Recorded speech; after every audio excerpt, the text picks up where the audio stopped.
All right, guys. Sanders is actually calling it like it is. Hillary and Trump are not the nominees yet. He focuses more on Hillary because he's with the Democrats. But same goes for Trump. And the reason for this is the conventions have not met. They have not selected their people for the nomination, and the superdelegates, more or less, have not met to select their people. And as we know, the big focus is around the Democratic nomination and to see whether or not Hillary or Trump will have it. Now, I believe beyond a reasonable Hillary probably will end up winning the Democratic nomination. I want to say Trump will win the Republican, but anything is almost possible at this point, folks. But basically, Sanders makes a good point. He's staying in the race. I'll give you another file to go, or another source to go along with that. He just reported he's staying in the race till July, and he's not going anywhere. He wants to see a contested convention, and he wants to do his utmost to at least make an attempt to win the party's nomination. So kudos to him. I applaud his enthusiasm, but I think majority of people have Hillary in mind for the nomination. But hell, if Bernie wins the nomination, more power to him, and that means Trump will more or less win the Republican nomination, or win the White House, I think, because I think Bernie to Hillary is weaker than Hillary because of the situations thereof involving the backgrounds. But I could be wrong, but I don't see Bernie becoming the president of the United States. I could be absolutely wrong, but these are things to be decided. So this comes from Films for Action. Basically says Hillary Rodham Clinton is not the nominee.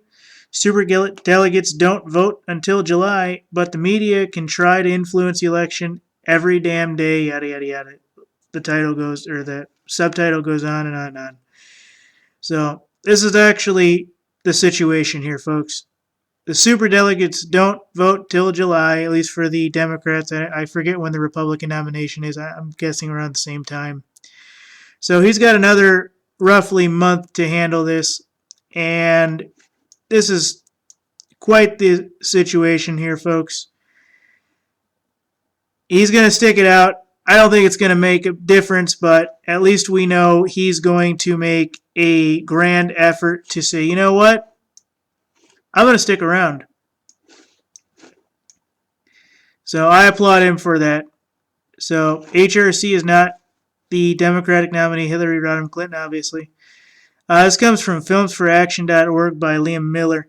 Basically, it says the Associated Press ran a story that Clinton had enough delegates for the superdelegates to clinch the nomination, ignoring the DNC's own instruction not to include superdelegates in the count. But they did, and that's where they're getting their 2383, I believe. So it's not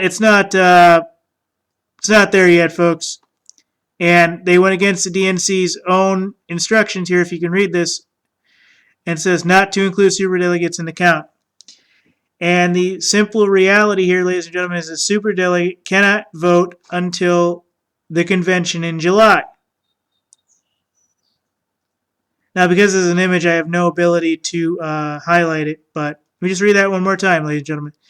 The media, via the government, is even ignoring the Democratic National Convention's own instructions not to include the superdelegates in the count, and they did that with Hillary.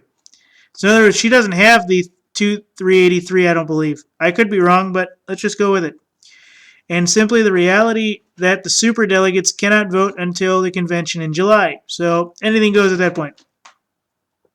They published it on the eve of California's primary, and in great tradition of protesting too much, they said that nothing in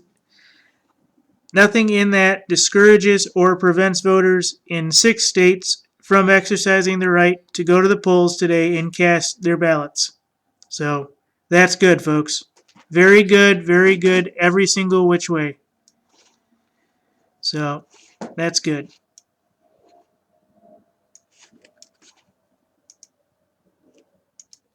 So the Democratic Party needs Sanders supporters to win, supposedly. But beyond that, simply reality is that they need Sanders supporters to exist. People under 45 overwhelmingly support Sanders. They have also been paying attention to how the entire process has unfolded and how the media have manipulated it and how the DNC has skewed it. There's nothing to be proud of, nothing to inspire loyalty. This latest, well, egregious, is just another log on the fire, supposedly. Now, I'm not going to go into this big time because it mentions Hillary Clinton, some stuff. And basically says the Democratic Party underestimates the potency of these feelings at their peril. You know, I mean, all you have to do, ladies and gentlemen, is look at all of the actual events going on. I mean, in the other states, when they did their state conventions, they completely ignored the people there. They voted on things, they hit their hammer, it was done. People were screaming and shouting. They do not give a flying super shit about us. And at that point, if those chairmen of those states don't delegate the way they should, then the police should be brought in to arrest them until they resign office. That is the way this should have worked by now. They're not listening to the ordinary folks that are voting. Fuck you, you're out of here. You're arrested, you're zip-tied, we're waiting for the cops to arrive. And you can get out of county as soon as you resign. That would be my vote. I'm guessing that would be America's vote as well. Same thing if you're shady doing this or doing that. Resign and you can get out of jail. That would be that. No harm, no foul. But this is the situation here, folks. Bringing it back to the title. Hillary and Trump are not the nominees yet. Thank you.